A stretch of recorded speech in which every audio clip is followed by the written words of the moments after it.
Hello, and welcome to Drift Off to History. Tonight, we invite you to close your eyes, breathe deeply, and let your mind drift across the sands of time. Together, we'll embark on a journey through the rise and fall of one of the most mesmerizing civilizations the world has ever known. Ancient Egypt, not a tale of wars and conquests, but a story woven from rivers and stars, from golden fields and sacred stones, from dreams that still whisper across desert winds. Settle into a comfortable position. Let the world around you fade. Allow the slow, timeless current of history to carry you gently into sleep. Our journey begins not in the bustling cities of pyramids and palaces, but in a wilder, older world. Long before kings and queens, before temples touched the heavens, before even the first stone was laid, we begin with the river, the Nile. Chapter 1. Dawn of the Nile. Breathe deeply. Imagine the world as it was tens of thousands of years ago. There are no cities. There are no roads. Only vast plains, great forests, and endless lakes, where today deserts stretch under a burning sun. The Nile wins its way northward, carving a green lifeline through a landscape of gold and stone. It is not yet the Egypt we know. The Sahara is alive, a land of grasses, of elephants and giraffes, of leopards lurking among the acacia trees, of great herds moving with the seasons. By the river's fertile banks, the first people arrive, not yet Egyptians, wanderers, hunters, families following the river's rhythm. They live lightly on the land, gathering fruits, fishing along the reeds, chasing antelope across the open plains. Nights are spent beneath open skies ablaze with stars. Campfires crackle gently against the hush of the wilderness. Stories are told, stories we will never hear, whispered in languages long since lost to time. For thousands of years, this life continues, a life woven with the river, tied to the gentle rise and fall of its waters. As centuries pass, the world begins to change. The rains grow fewer, the lakes shrink, the forests withdraw. The Sahara slowly becomes the desert we know today. But the Nile endures. Faithful, eternal, it continues to offer life to those who stay near its banks. It becomes more than just a river. It becomes the very heart of survival. The people adapt. They watch the seasons carefully. They move with the floods and the harvests. They build small shelters from reeds and clay. They learn to sow seeds in the rich black silt left behind after the river's flood. The first threads of a new life are woven, a life no longer of endless wandering, but of staying, of planting, of belonging. Here, in this ancient dance between water and sand, between earth and sun, the seeds of civilization are planted so gently, so quietly, that few would even notice. But in time, these small beginnings will blossom into greatness, into temples and tombs, gods and kings, stories and dreams. The river flows onward, and so too does the human spirit. Chapter 2. First villages and farmers, 6000 to 4000 BCE. The centuries pass, like the slow, endless drifting of the river itself. The world grows hotter, drier. The open savannas shrink back toward the horizon. The people who once followed herds and gathered wild fruits now cling more tightly to the ribbon of life, the Nile. Along its banks, a quiet revolution begins. The first farmers emerge, not by sudden invention, but through small, patient steps. They scatter seeds in the moist, rich soil left by the river's floods.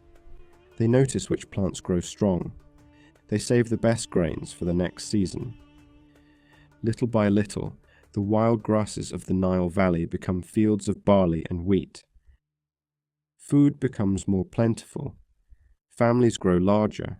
Life no longer means endless wandering. It means staying, building, belonging. By around 6000 BCE, the first true villages take shape along the river's banks. Clusters of simple houses made from mud and reeds, each home sheltering generations of family. Imagine a morning in one of these early settlements, the soft braying of domesticated cattle, the cluck of early chickens scratching in the dirt, children playing by the water's edge, fishermen pulling in heavy nets shimmering with silver fish. Life is not easy, but it is stable, predictable. For the first time, people live tied not just to the land, but to each other. Villages become communities. Communities become small kingdoms. The Nile teaches them. It floods predictably each year, swelling with water from rains far to the south. It leaves behind a black blanket of silt. Soil so rich it seems to hum with life. The ancient Egyptians would one day call their land Kemet, the Black Land, named for this sacred soil. The Nile also teaches them something deeper, the cycles of life, birth, growth, death, rebirth. Just as the river rises and falls, so too does life flow in endless patterns. And so they plant, they harvest, they build stronger homes, they craft pottery to store grain and beer, they make boats from bundles of papyrus to fish and travel the waters. Art begins to blossom, clay figures shaped by gentle hands, beads strung from shells and stones, symbols painted onto pots, perhaps the earliest hints of writing yet to come. By 5000 BCE, these early farmers have spread across much of the Nile Valley. Their villages cluster close to the river's winding path, small lights of life shining against the growing desert. And something remarkable happens. Trade begins. Shells from the Red Sea, obsidian from Ethiopia, turquoise from the Sinai, all find their way into these early communities. Gifts carried by boats, traded by travelers, linking distant lands. The Nile is no longer just a source of food, it is a highway of dreams. The seeds of Egypt's greatness are growing, not in conquest, but in quiet patience, in harvests, in stories told by firelight, in boats gliding over moonlit waters. The first true civilization is beginning to stir, and the river, faithful and eternal, whispers onward toward tomorrow. Chapter 3. The First Kingdoms of Egypt, Naqada Culture, 4000 to 3100 BCE. The centuries unfold softly, one after another, like waves lapping against the river's shore. The small farming villages along the Nile grow larger. New skills are learned, passed down from elder to child. Pottery becomes more refined, painted with delicate images of animals, boats, and dancing figures. Tools of stone give way to tools of copper, gleaming in the sunlight, sharp and strong. Society grows more complex. Homes of simple reed and mud bricks expand into clusters, then into towns. Each village governed by a chieftain, a figure of wisdom, strength, or perhaps simply good fortune. Around 4000 BCE, a profound transformation begins. The people of the Nile no longer live merely in scattered settlements. Power begins to gather, influence spreads. Small communities join together, drawn by trade, protection, and shared faith in the river's blessings. From this union, two distinct regions rise: Upper Egypt, the narrow strip along the southern Nile; Lower Egypt, the wide, fertile delta to the north. Each with its own culture, traditions, and symbols, each with its own proud leaders. In Upper Egypt, around the town of Nakada, a new and vibrant culture flourishes. Historians today call it the Nakada culture, the seedbed of Egyptian civilization. Imagine their world: bright white linen garments fluttering in the breeze, jewelry made of gold, turquoise, and lapis lazuli, homes clustered along dusty paths lined with acacia trees. Artists craft delicate pots painted with scenes of boats, hippos, and hunters. Priests whisper prayers to early gods. Spirits of the river, the sun, the sky, and rulers begin to emerge. Not just village leaders, but kings. These first kings of Nakada leave behind traces of their growing ambition. Ceremonial maces carved with scenes of triumph. Tombs built larger and finer than any before. Early hieroglyphs scratched into ivory and stone. Their power is not just over land, but over belief. For the first time, a new idea blooms, that a ruler is not merely a man or woman, but a bridge between earth and heaven, a living embodiment of divine will.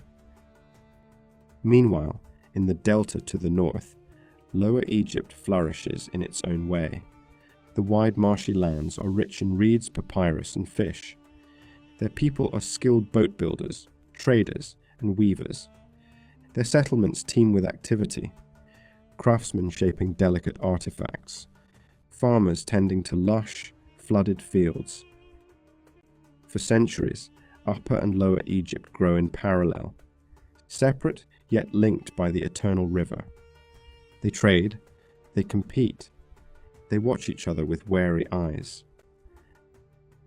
Slowly, rivalry sharpens, ambitions stir. Leaders of Upper Egypt, drawn by dreams of unity or conquest, look to the north.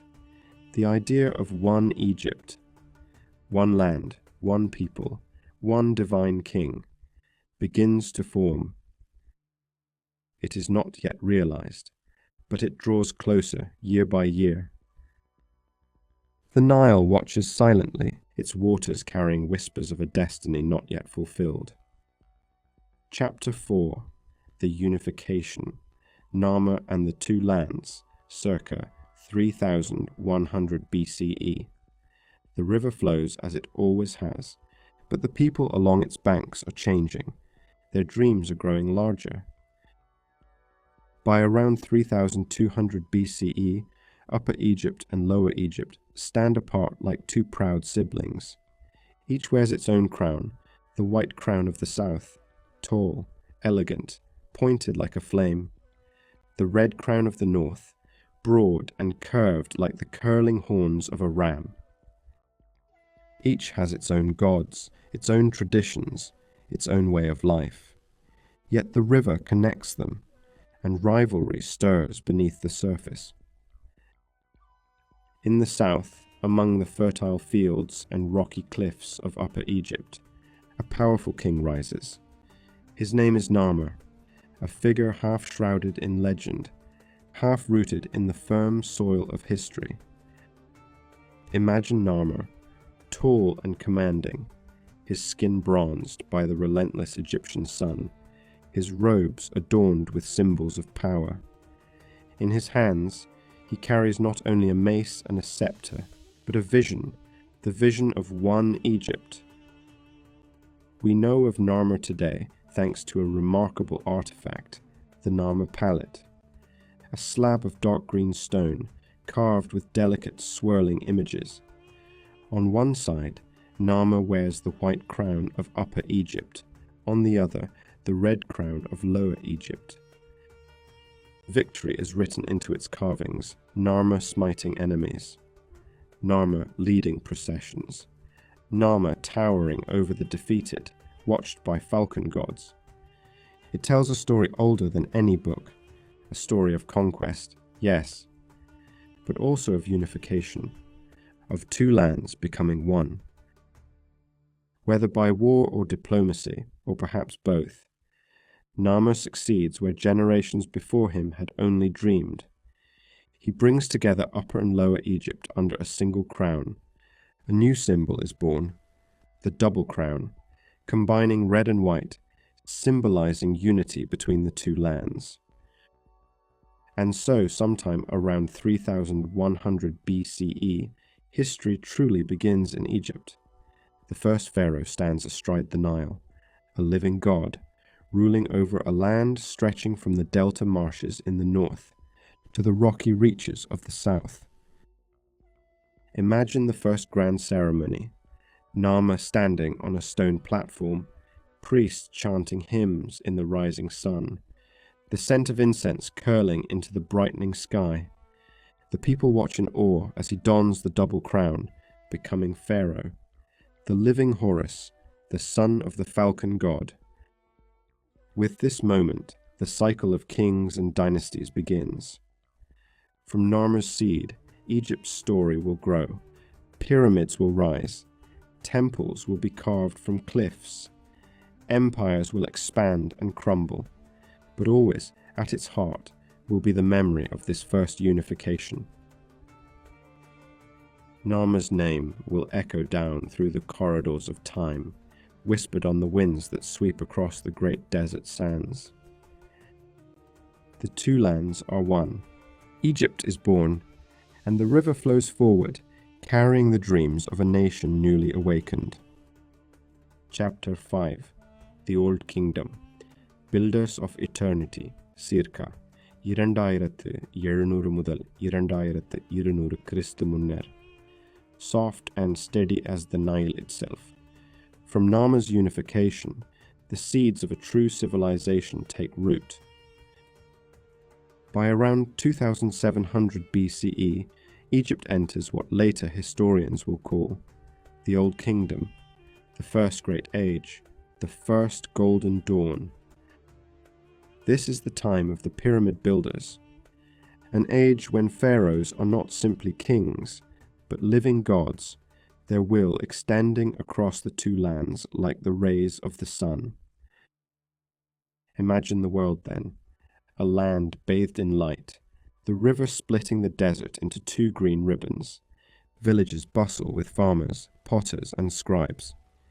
Grand processions move along avenues of palm trees. The scent of sweet myrrh and lotus fills the warm air.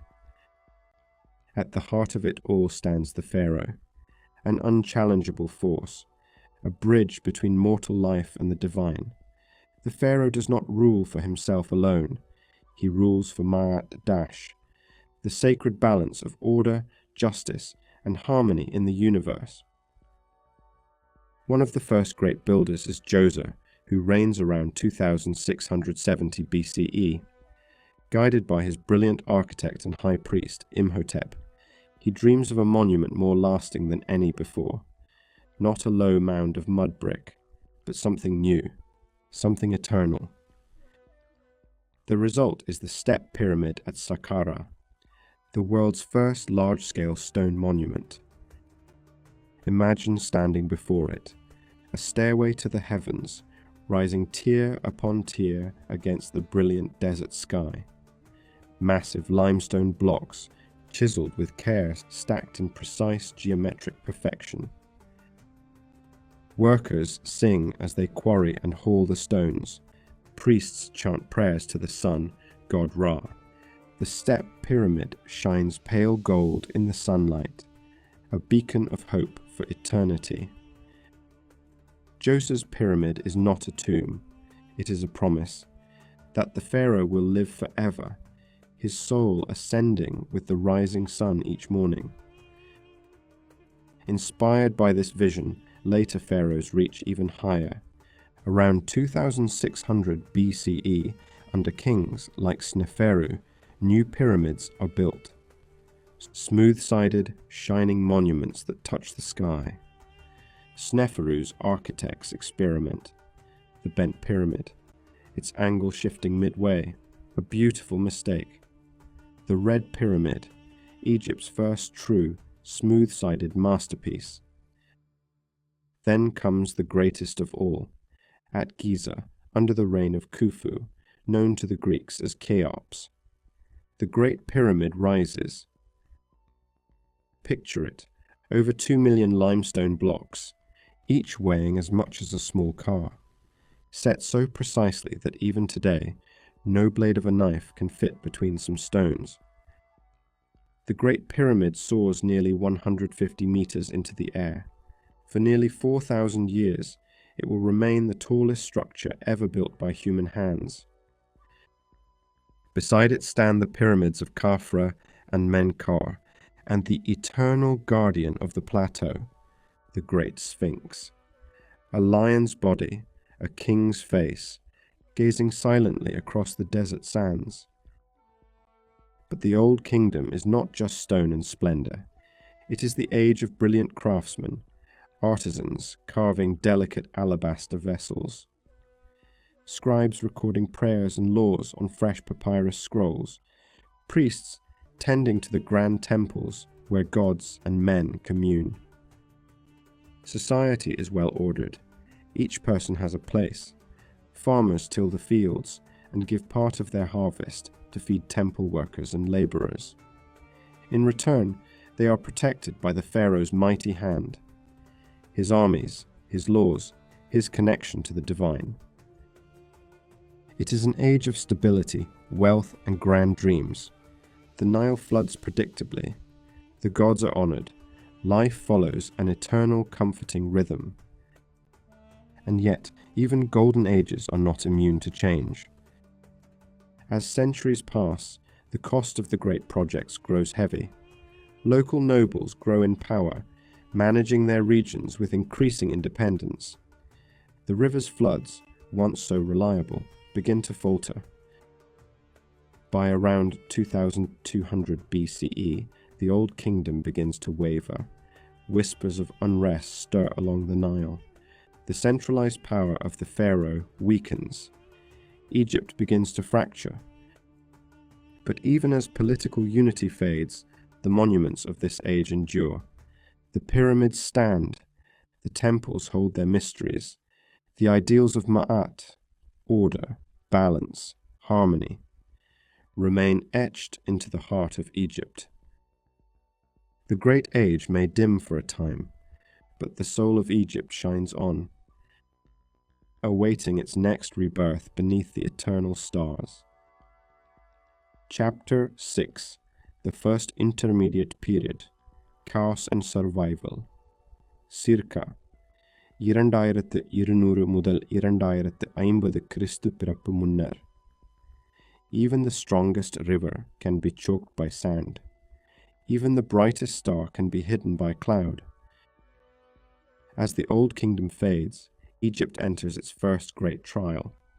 Historians call this time the First Intermediate Period, but to the people living it, it must have felt like the slow unraveling of the world they had always known.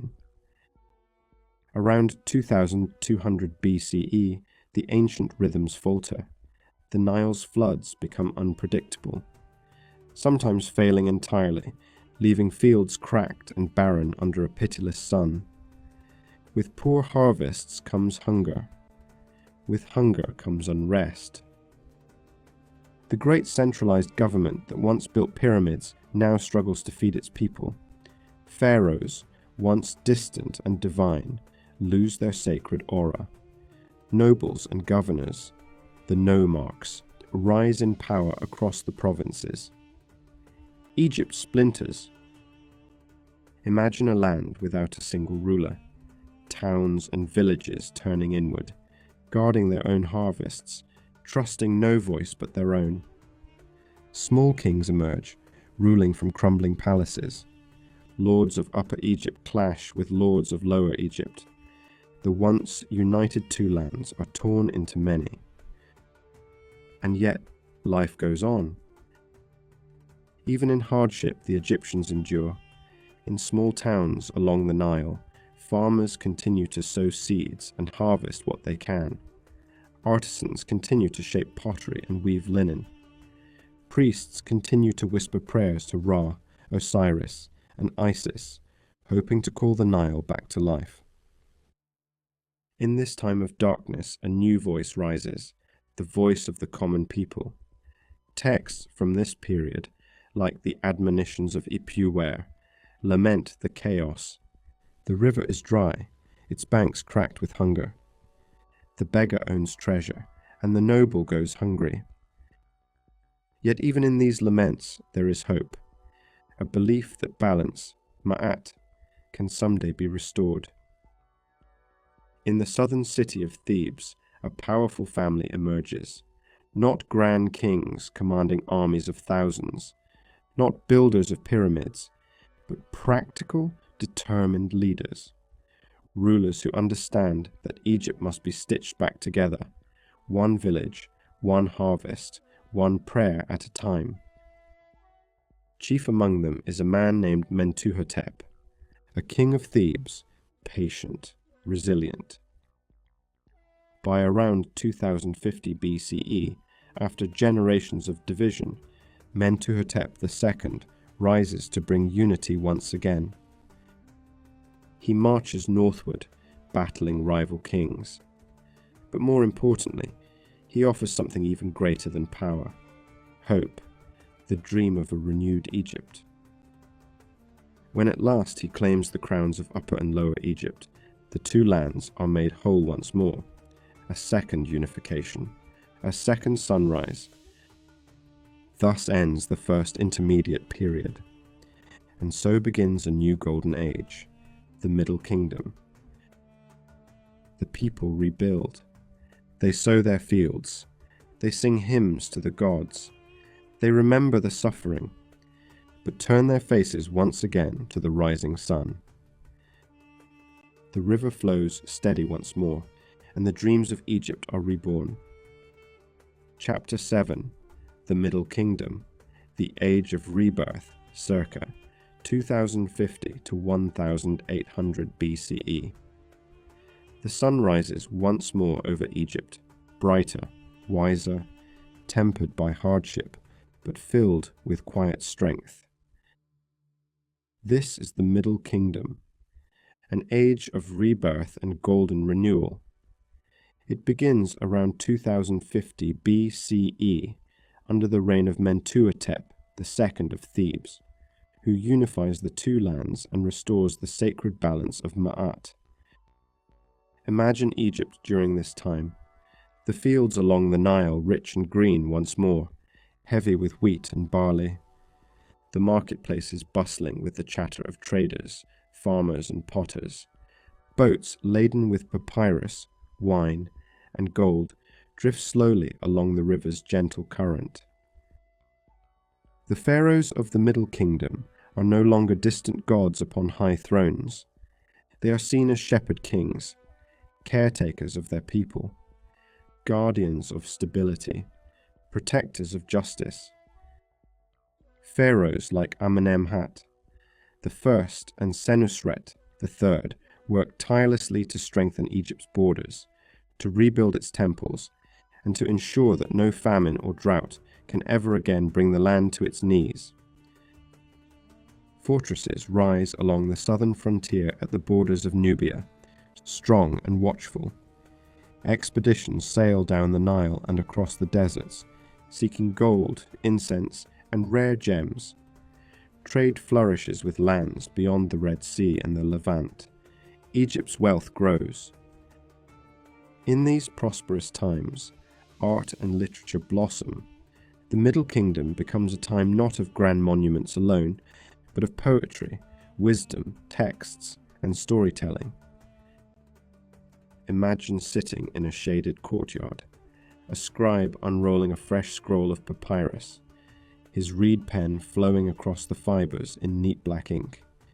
He writes tales of adventure, of shipwrecked sailors encountering magical islands, of wise peasants outwitting corrupt judges, of kings pondering the meaning of justice and mortality. The famous tale of Sinuhe is born in this time, the story of a court official who flees Egypt, wanders the deserts, lives among foreign tribes, and longs with all his heart to return to the sweet soil of his homeland. Art, too, changes during this age. Statues and reliefs show pharaohs not as perfect, distant gods, but as strong, aging humans, wrinkled, wise, filled with the burdens of leadership. There is a new humility in the air, a new sense of empathy. Temples are rebuilt, larger and more beautiful than before. The great temple of Karnak in Thebes begins its long, glorious life. Obelisks rise like needles of stone, catching the first rays of sunrise in brilliant flashes of gold. In the countryside, life for ordinary Egyptians improves. Irrigation channels are restored. Harvests are plentiful. Families thrive under the steady, protective hand of their pharaohs. The kings of the Middle Kingdom understand. They rule not through terror, but through trust. They are stewards of the land, chosen by the gods not to enrich themselves, but to care for the people. And for nearly 3 centuries they succeed. Egypt enjoys a second golden age, an age of peace, prosperity, and quiet pride. But history moves ever forward. No age, however bright, lasts forever. By around 1800 BCE, the power of the Middle Kingdom pharaohs begins to wane. Foreign powers from the east, known later as the Hyksos, begin to stir beyond the delta. Internal divisions grow. The light of the Middle Kingdom begins to flicker. Yet its memory will endure, the wisdom written down, the art and poetry carved into tomb walls. The ideals of justice and stewardship will ripple forward through all the ages of Egypt still to come. And so, as the Nile continues its ancient flow, Egypt prepares to face its next great challenge. Chapter 8. The Second Intermediate Period. Strangers in the Land. 1800, 1550 BCE. As the Middle Kingdom fades around 1800 BCE, Egypt enters a new and unfamiliar age. Historians call it the Second Intermediate Period. Once again, unity dissolves. Pharaohs lose their strength. Regional rulers, once loyal governors, now carve out small kingdoms of their own. And from the northeast, from beyond the Sinai Desert, new people arrive, the Hyksos. Not invaders in a single great wave, not armies of conquest, but traders first, settlers, families seeking opportunity in the fertile fields of the delta. They bring new ideas, new tools, new animals, horses never before seen in Egypt, and a new weapon, the horse-drawn chariot. At first, they blend in, trading, farming, living among the Egyptians. But slowly, surely, they rise, gaining wealth, gaining influence, and in time, seizing cities for themselves. By around 1650 BCE, the Hyksos rule the northern part of Egypt from their capital at Avaris. Their kings adopt Egyptian titles. They pray to Egyptian gods alongside their own. They wear Egyptian symbols of kingship, the crook and flail, the double crown of the two lands. But to many Egyptians they remain strangers, outsiders. In the south, the city of Thebes remains free, a proud Egyptian stronghold. Its rulers, mere local lords for now, bide their time. They watch, they wait. And across the two lands, ordinary life continues. Farmers sow and harvest. Priests chant morning hymns to the gods. Mothers tell stories to their children by firelight. The Hyksos introduce new technologies, stronger bows, faster chariots, bronze weapons that gleam under the sun. Egypt absorbs these lessons, even as it resents the teachers.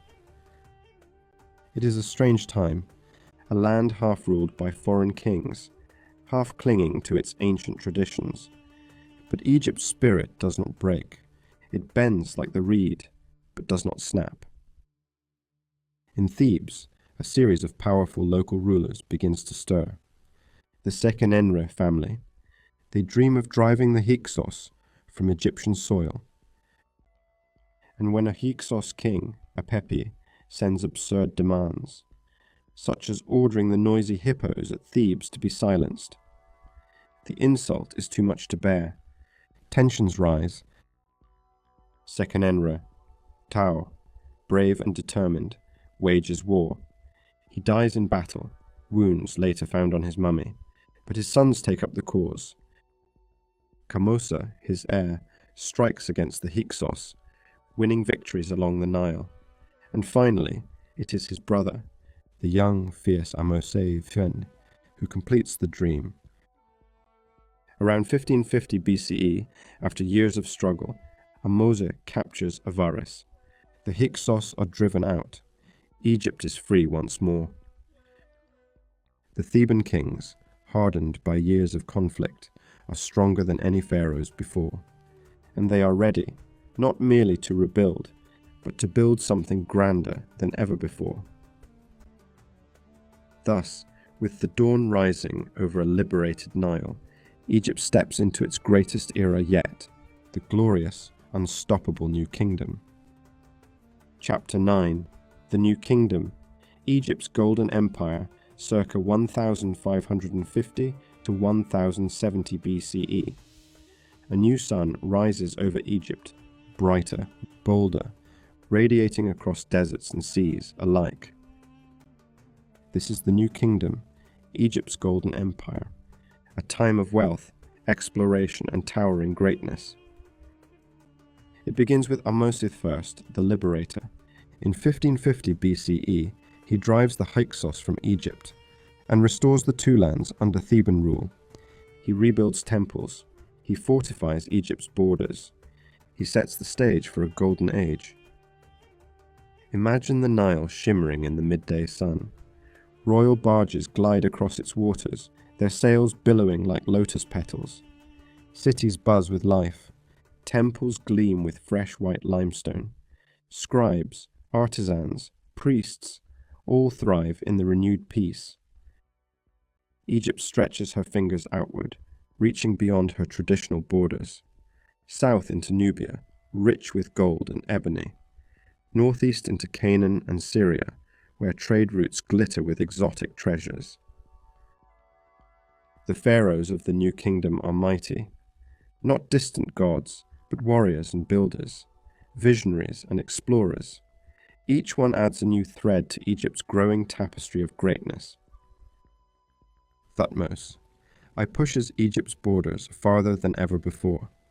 Thutmose III, known later as the Napoleon of Egypt, leads armies across Asia, winning battle after battle, bringing home treasures and tribute that make Egypt the wealthiest land on earth.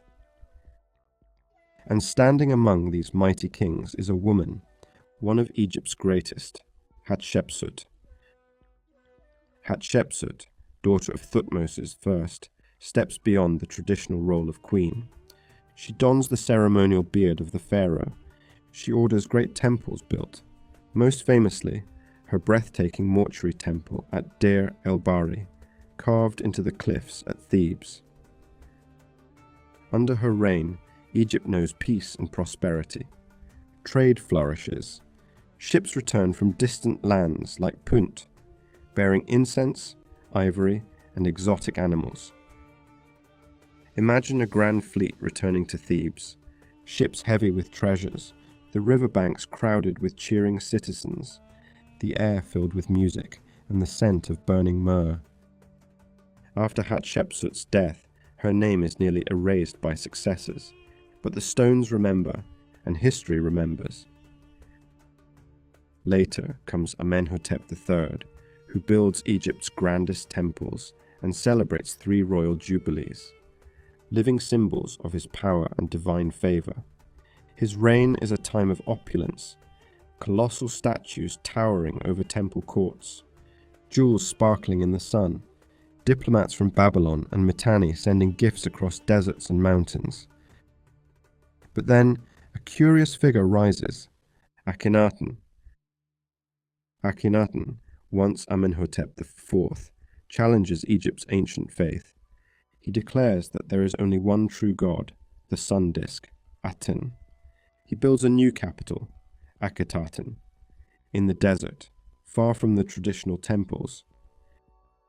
His reign is peaceful, yet strange. Art changes. Figures are shown more naturally, even tenderly. Pharaohs are no longer perfect symbols of might, but human beings, frail, loving, complex. After Akhenaten's death, Egypt returns to the old ways. The boy king Tutankhamun, barely 9 years old, restores the worship of Amun. Though Tutankhamun dies young, his tomb remains hidden for centuries, undisturbed by robbers. In 1922, when archaeologist Howard Carter uncovers Tutankhamun's burial chamber, the world is stunned. Golden death mask, jeweled sandals, chariots, games, and perfumes preserved in the desert darkness. A window into a vanished world. But Tutankhamun's death is not the end. Egypt's greatness surges once more under Ramses II, known to later generations as Ramses the Great. Ramses rules for more than 60 years, a lifetime of glory. He builds cities, temples, and colossal statues.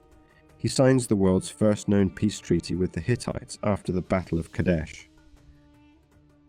Imagine standing before the great temples of Abu Simbel, 4 colossal seated figures of Ramses, carved into living rock, their gaze calm and eternal, watching over the Nile for all time. Egypt reaches the height of its power. From the mountains of Nubia to the shores of the Mediterranean, Egypt is the shining jewel of the ancient world. But all golden ages fade. Ramses' successors are not as strong. Foreign pressures mount. Internal struggles sap strength. By around 1070 BCE, the new kingdom slowly collapses. The world grows more complicated, more dangerous. Egypt, though still proud and wise, begins to slip into shadows once again. But the memories endure, the colossal statues, the glittering tombs, the whispered prayers drifting through silent temples. And above all, the dream of Egypt, bright, golden, and eternal, continues to echo across time. Chapter 10, the Third Intermediate Period, A Kingdom Divided. 1070-664 BCE. The golden light of the new kingdom fades. The mighty pharaohs are gone. The temples still rise towards the heavens.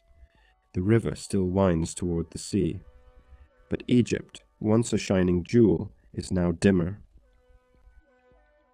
We enter the Third Intermediate Period, a time of division, uncertainty, and quiet resilience.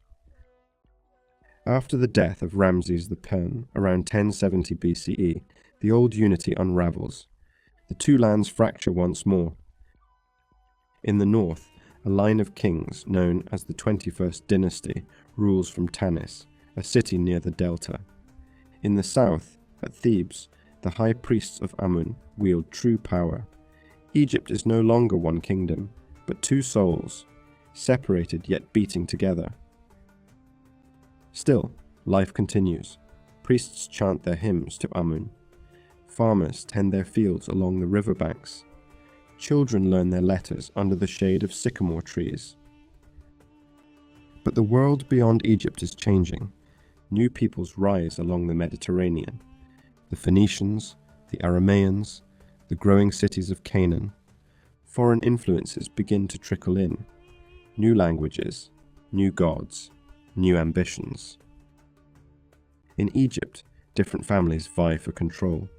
Libyan chiefs, once hired as mercenaries, settle in the delta. They marry into Egyptian nobility. They found new dynasties, the 22nd and 23rd dynasties. Kings like Shoshenq-Pun, later remembered as Shishak in the Bible, rule a patchwork land. But no pharaoh commands all of Egypt now. The delta lords rule the north, the priests rule the south, and in the Nubian southlands, yet another kingdom grows strong. The kingdom of Kush. In Thebes, the temple of Karnak expands. Massive columns rise like stone forests, Obelisks pierce the sky. Priests carve prayers into every wall, seeking to preserve Mayat, the sacred balance of the universe, even as the world frays. Burials change too. Instead of great pyramids or hidden tombs in the Valley of the Kings, the nobles of this age are buried in simple stone sarcophagi, hidden within modest tombs.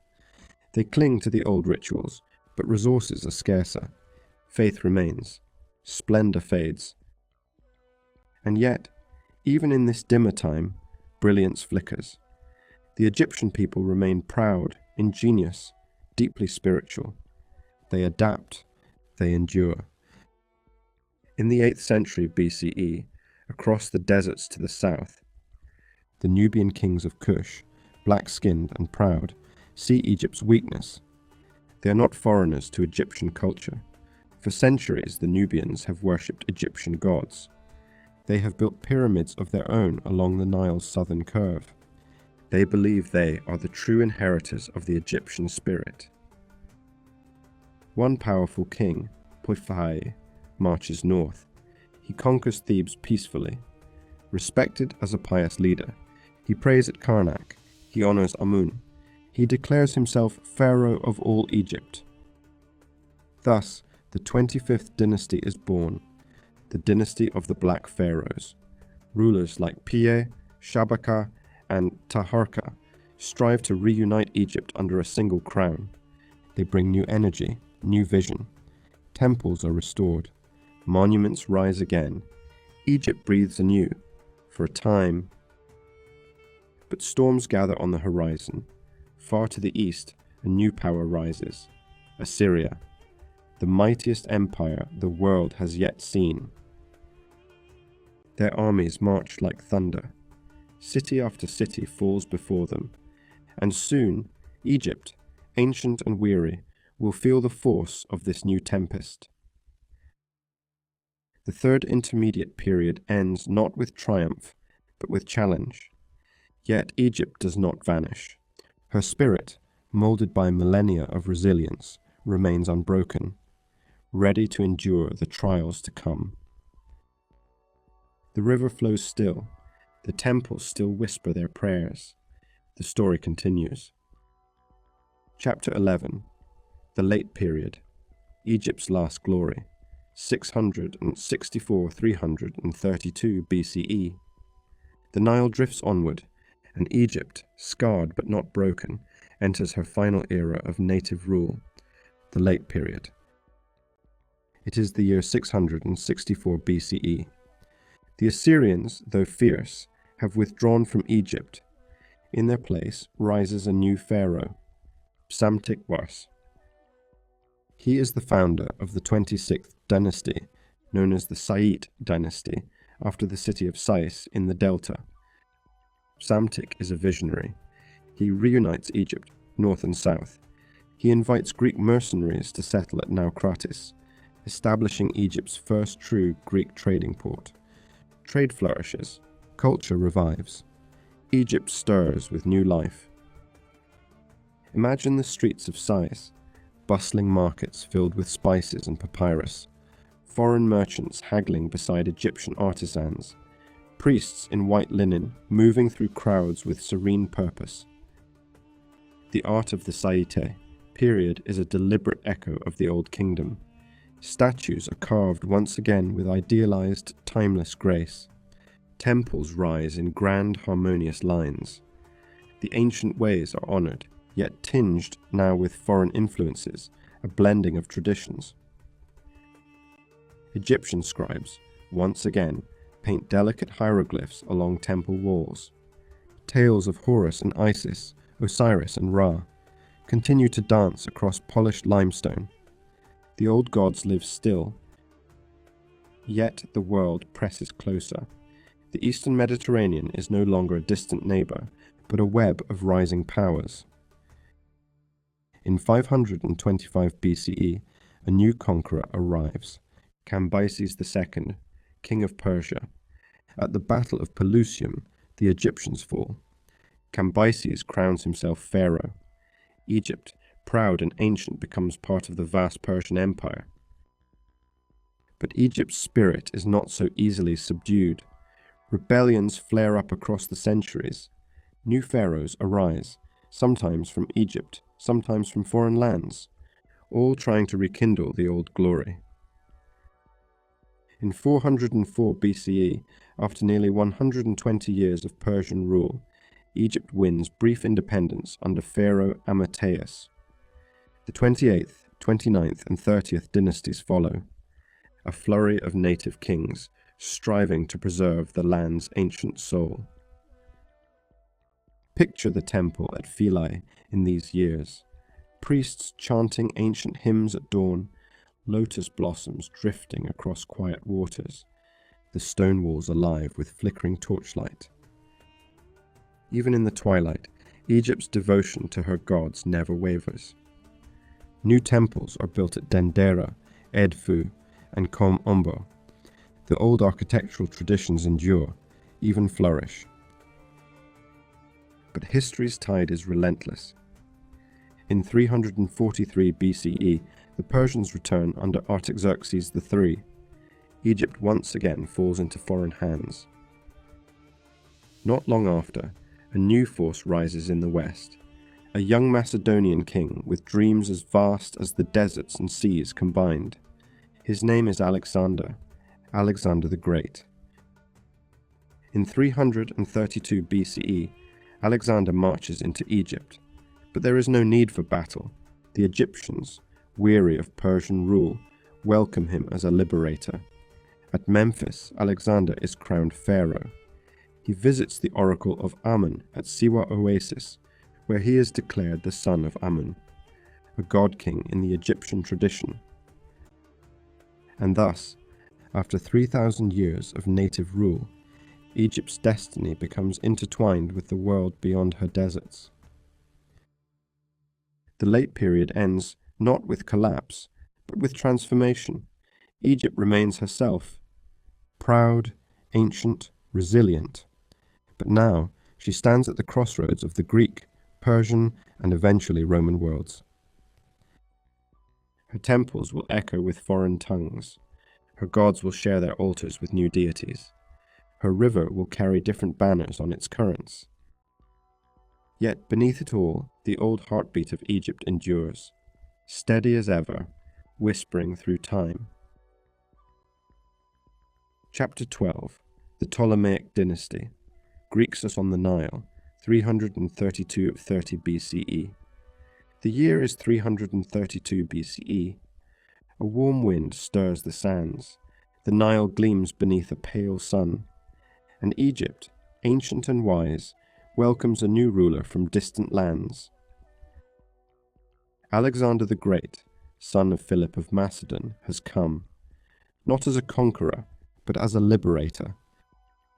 In Memphis, Alexander dons the double crown of Egypt, the red of the north, the white of the south. He is declared pharaoh, son of Amun, protector of Ma'at. But Alexander's gaze stretches beyond Egypt. His dream lies to the east, in Persia and India. Before leaving, he gives Egypt a vision, a city, a new city.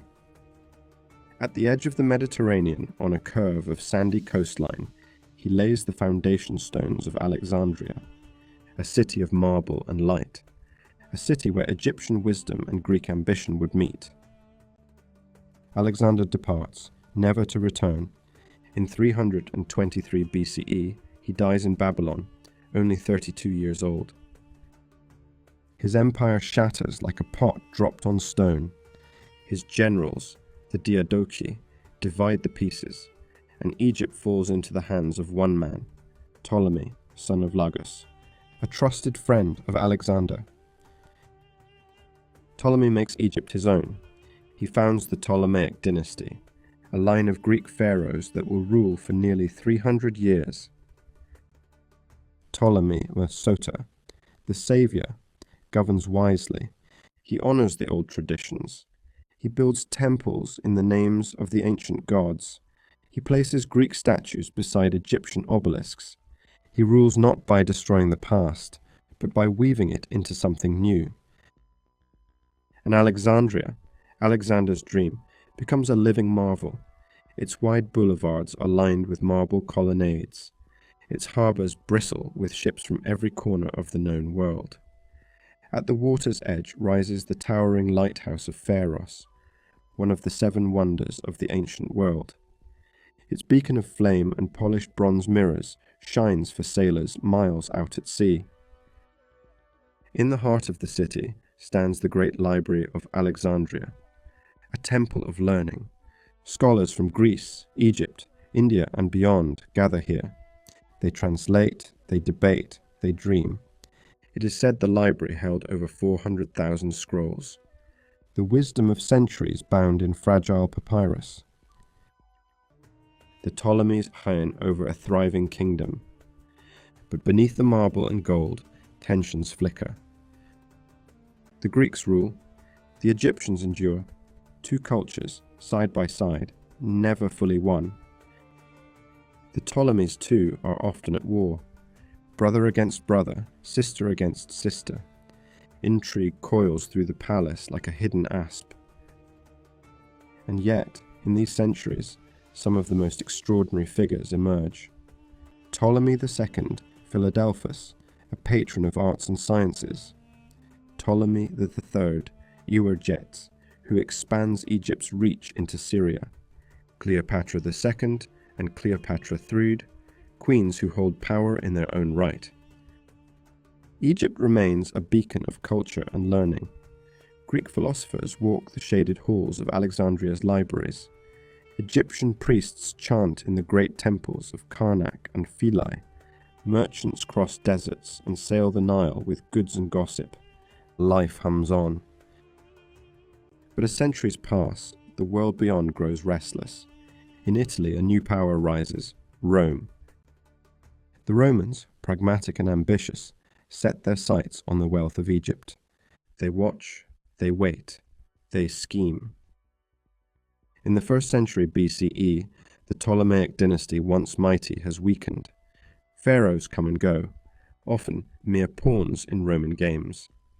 Egypt teeters between independence and becoming another Roman province. And then, at the dusk of this long dynasty, a final brilliant flame appears. A young queen, fluent in many tongues, clever, charismatic, determined to save her kingdom. Her name is Cleopatra, the last pharaoh, the last hope of ancient Egypt. The story of Cleopatra will be one of ambition, love, and tragedy. It will echo down the corridors of history long after the temples fall silent. But for now, Egypt still shines under the Mediterranean sun. The river still winds its way north, the old gods still listen, and Alexandria's white walls still catch the first light of dawn. Chapter 13. Cleopatra, Egypt's last queen, 69–30 BCE. The year is 69 BCE. In a grand palace along the glittering shores of Alexandria, a child is born beneath the warm Egyptian sun. Her name, Cleopatra VII Philopator. She is the daughter of Pharaoh Ptolemy the Pui, or Letes, and though she is born into wealth and power, the sands of Egypt whisper of coming storms. From the beginning, Cleopatra stands apart. She is not simply beautiful, as the legends would later claim. She is brilliant, curious, willed by the gods, or perhaps by her own heart, to be more. As a young girl, Cleopatra is educated in the great traditions of both Egypt and Greece. She learns philosophy, mathematics, rhetoric. She studies the histories of her land, from the myths of Osiris to the conquests of Alexander. She speaks many languages, not just Greek, like most of her royal family, but Egyptian, Hebrew, Aramaic, and others. It is said she could speak to any ambassador in their native tongue, an almost magical gift in an age when language was often a wall between rulers and the ruled. Picture her, a girl of 12, walking the colonnades of the Alexandrian palace, the salty breeze from the harbour tangling her dark hair, scrolls clutched to her chest, her mind alight with dreams not just of power, but of understanding. The Nile, ever flowing, carries her into young womanhood. In 51 BCE, Cleopatra's father, Ptolemy II, dies. By his will, Cleopatra and her younger brother Ptolemy III are to rule together, but the boy king is too young to rule without influence, and the court, a nest of schemers and opportunists, turns against Cleopatra. At just 18 years old, Cleopatra is forced into exile, banished from Alexandria. Imagine her now, crossing the desert under a burning sun, her face veiled against the wind, her heart heavy but unbroken. She retreats to Syria, but she doesn't despair. Instead, she plans, patiently, cleverly, waiting for her moment to reclaim her throne. That moment comes in 48 BCE. Julius Caesar, the most powerful man in Rome, arrives in Egypt. He comes not for Cleopatra, but to settle a dispute between her and her brother. Yet Cleopatra sees the opportunity. In the dead of night, she has herself smuggled into the royal palace. Some say she hides inside a sack of linen, others a rolled carpet. Imagine the scene, torches flickering against stone walls, footsteps echoing through the silent halls, a heavy bundle unrolled at Caesar's feet, and from it steps Cleopatra, radiant, poised, unafraid. She speaks to Caesar not as a supplicant, but as an equal. She offers not just beauty, but intelligence, charm, vision. Caesar, battle-hardened and shrewd, is enchanted. He agrees to support Cleopatra's claim to the throne. A civil war erupts. Cleopatra's brother, Ptolemy III, rallies forces against her. Fierce battles rage in Alexandria. The great library burns, a tragedy whispered of through the ages. But in the end, Cleopatra triumphs. Her brother drowns in the Nile while fleeing battle. Cleopatra ascends the throne once more, this time with her younger brother Ptolemy X as a figurehead beside her. Shortly after, Cleopatra and Caesar become lovers. In 47 BCE, she bears him a son, Caesarion, Little Caesar. Her hopes for Egypt, and perhaps for a place alongside Rome itself, burn bright. In 46 BCE, Cleopatra travels to Rome. She dazzles the city. Romans, wary yet fascinated, marvel at her presence. Her golden barge sails up the Tiber. Her perfumes drift through marble corridors. But dreams die swiftly in the streets of power. In 44 BCE, Julius Caesar is assassinated on the Ides of March. The world shifts again. Cleopatra flees back to Egypt, her son in tow.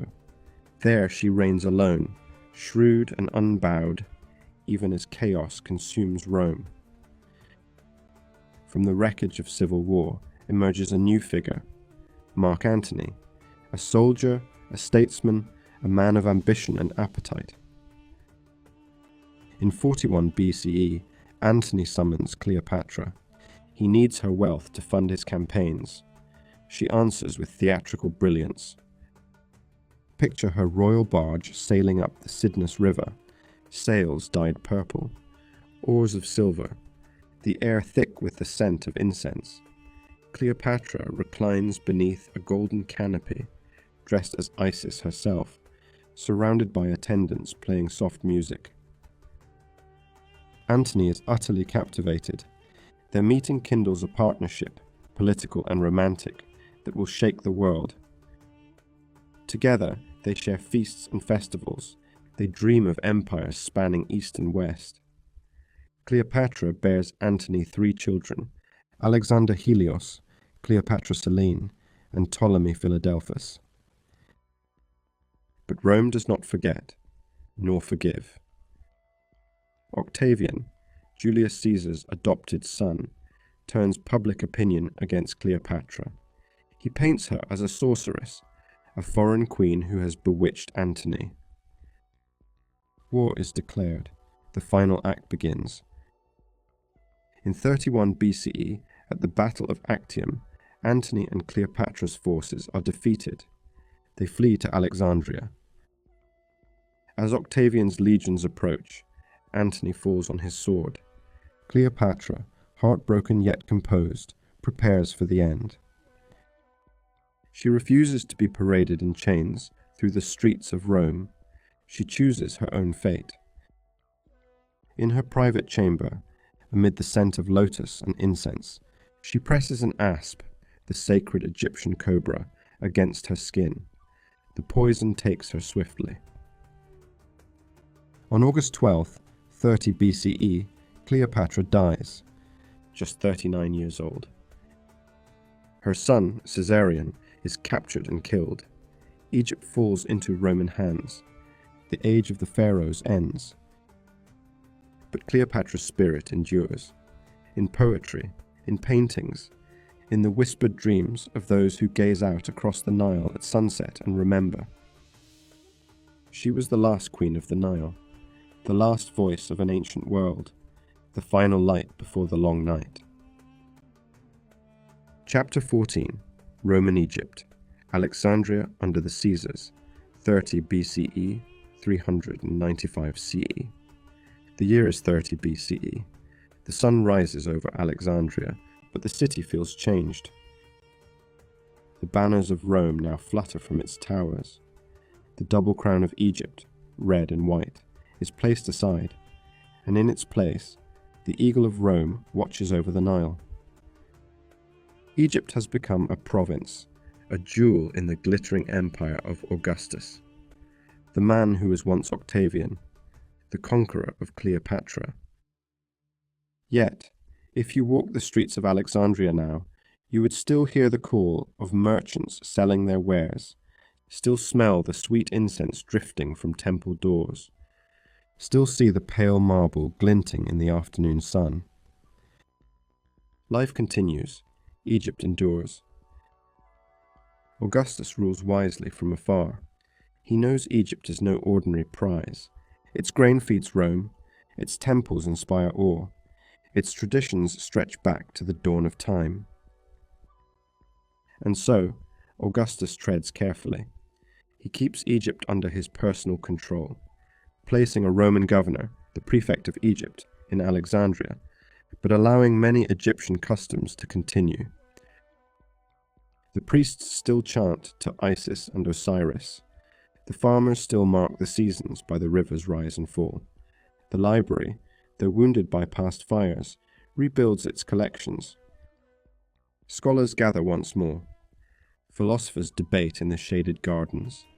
Mathematicians chart the stars overhead. Physicians study anatomy and herbs, advancing knowledge that will echo into future ages. In these early Roman years, Alexandria shines brighter than ever. It is the second city of the empire, rivaled only by Rome itself. A crossroads of cultures, a meeting place of ideas. Imagine wandering its streets, hearing Greek spoken in one marketplace, Egyptian in the next, passing temples to Egyptian gods standing beside Roman statues of Jupiter, watching ships arrive from Spain, Gaul, India, Nubia, their hulls heavy with gold, glass, ivory, and silk. By night, the lighthouse of Pharaohs still sends its beam across the darkened sea, guiding weary sailors home. Yet change, slow and steady, is in the air. The old religions, the worship of Isis, of Horus, of the sacred river, still hold sway. But Rome brings its own gods, Jupiter, Mars, Venus, and soon a new faith quietly takes root. Christianity. At first it is a whisper, small gatherings in shadowed rooms, a fisherman telling a merchant, a mother whispering prayers over her child. By the 2nd and 3rd centuries CE, Christianity spreads like the gentle lapping of the Nile at flood season, unstoppable and quiet. Temples begin to empty. The great festivals draw fewer crowds. In 391 CE, under the decree of the Emperor Theodosius I, the worship of the old gods is officially banned.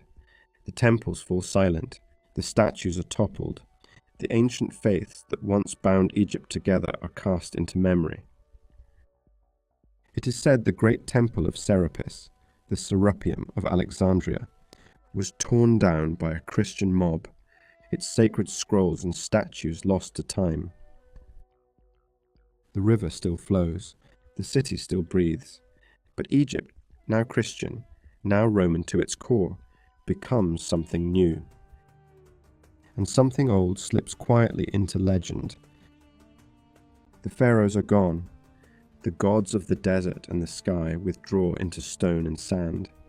The Nile carries away their last prayers. But Alexandria remains, a city of echoes, a city of dreams, a city where, even today, if you listen carefully in the warm evening wind, you might still hear the footsteps of Cleopatra on marble, or the murmured songs of ancient priests drifting from forgotten doorways. Egypt's ancient heart keeps beating, soft and steady, beneath the layers of centuries. Chapter 15. The Final Whispers. The Legacy of Ancient Egypt. The river slows. The sun dips lower along the western horizon. And the story of ancient Egypt, after more than 3,000 years, settles into a golden twilight. Though the pharaohs are gone, though the temples crumble into ruin, Egypt's spirit lingers. It lingers in the way we imagine eternity, in the way we carve memory into stone, in the way we dream of life beyond this world. Long after Cleopatra's final breath, long after the lighthouse falls and the great library fades into dust, travelers from distant lands still come. The Greeks, the Romans, the Arabs, the Europeans. Each finds wonder here, the towering pyramids of Giza, standing against time like guardians of a forgotten age. The enigmatic Sphinx, its battered face gazing eternally eastward toward the rising sun. The temples at Karnak and Luxor, where colossal columns still hold up the sky. The tombs of the Valley of the Kings, hidden deep within the earth, painted with stars and stories for those who journey beyond life. Egypt whispers to all who listen. In 1799, a French soldier digging near Rosetta unearths a black basalt stone, inscribed with ancient words, the Rosetta Stone. Through it, the secrets of the hieroglyphs are unlocked. Voices long silent are heard once more. The songs of river laborers, the prayers of temple priests, the boasts of mighty kings, the love poems of ordinary people. Today, we read their words, we walk their avenues, we stand in awe beneath the colossal statues they raise to the heavens. We feel the pull of that ancient river, still carving its way through the land, still shaping the dreams of a nation. Ancient Egypt is not lost. It flows into us, quietly, steadily, like the Nile at sunset. It teaches us to wonder, to build not only for today, but for eternity, to honor the earth, the stars, and the mysteries in between. As you listen now, imagine the cool night air over the desert, the endless sky, bright with stars, the same stars once watched by farmers, priests, and pharaohs. Imagine standing at the edge of the Nile, feeling the timeless current at your feet. And know that in some small, gentle way, you are part of the river's story. The story of ancient Egypt does not end. It drifts forward, carried on the river of memory, whispered through the winds, etched in the stones, and alive in the dreams of all who close their eyes and drift back across time. Thank you for joining us tonight on Drift Off to History. You have walked the banks of the Nile, stood beneath the ancient stars, and listened to the echoes of a world that still lingers in stone and sand. Now, let your mind drift even deeper. Let the quiet flow of the river carry you into dreams. Breathe softly. Feel the weight of time lifting away. The desert winds grow calm. The stars above Egypt shimmer quietly, watching over your rest. May your dreams tonight be peaceful, your journey through sleep gentle, and your heart filled with wonder for all that came before. Good night, dear traveller. Sleep well, and drift off to history.